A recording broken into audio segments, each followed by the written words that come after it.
Så er der fest i Istedgade, så er der ludernes fødselsdag, så er der pik og kransekage, lige så meget du vil have.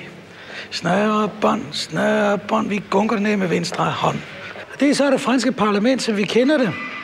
Nede for enden af Boulevard Saint-Germain, og det er malet af ham der kunstneren Copley også. Søjlerne i parlamentet, det er 1, 2, 3, 4, 5, 6 damer med trusserne nede. Og teksten lyder sådan: Allons enfants de la patrie, le jour de gloire est arrivé. Contre nous de la tyrannie, les tendances sanglants élevées. Attendez-vous dans les campagnes, mousir ce féroce soldat. Ils viennent jusque dans vos bras, égorger vos fils et vos compagnes.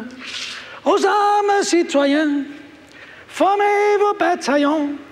Marchons, marchons, que sang impur, aux preuves nos sillons, aux preuves nos sillons.